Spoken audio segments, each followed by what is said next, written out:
Leads టెస్ట్లో భారత జట్టు ఘోర పరాజయం తర్వాత భారత మాజీ కోచ్ రవిశాస్త్రి ప్రస్తుత హెడ్ కోచ్ గౌతమ్ గంభీర్కు ఒక కీలక సలహా ఇచ్చారు. టీమిండియా ఇంగ్లాండ్లో విజయం సాధించడానికి అవసరమైన మంత్రాన్ని కూడా రవిశాస్త్రి వెల్లడించారు. ఇంగ్లాండ్తో జరిగిన మొదటి టెస్ట్ మ్యాచ్లో భారత్ ఓడిపోయిన తర్వాత రవిశాస్త్రి మాట్లాడుతూ, కొత్త కోచ్ గంభీర్ కఠినంగా వ్యవహరించాలి, పదే పదే తప్పులు చేస్తున్న ఆటగాళ్లను ఓటమికి బాధ్యులను చేయాలి, అవసరమైతే హెడ్ కోచ్ ఆటగాళ్లను కూడా మందలించాలి అని అన్నారు. కోచింగ్ స్టాఫ్ కి కూడా ఇందులో పెద్ద పాత్ర ఉందని నేను భావిస్తున్నాను. మ్యాచ్ లోని సానుకూల అంశాలను కూడా మనం గుర్తుంచుకోవాలి.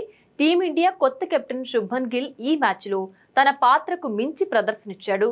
ఈ మ్యాచ్ లో 5 సెంచరీలు నమోదయ్యాయి. కానీ గెలవాలంటే మనం ప్రాథమిక అంశాలను మెరుగుపరుచుకోవాలి. బ్యాటర్లు మైదానంలోకి వచ్చినప్పుడు తమ వికెట్కు ప్రాముఖ్యత ఇవ్వాలి. మీరు 500 నుంచి 600 పరుగులు చేసే స్థితిలో ఉంటే జట్టు అవకాశాలను కోల్పోవడం సరికాదు. ఈ విషయాల్లో హెడ్ కోచ్ కఠినంగా ఉండాలి అని రవిశాస్త్రి పేర్కొన్నారు. ఇందుకోసం డ్రెస్సింగ్ రూమ్లో కఠినత్వం చూపడం అవసరమని సూచించారు.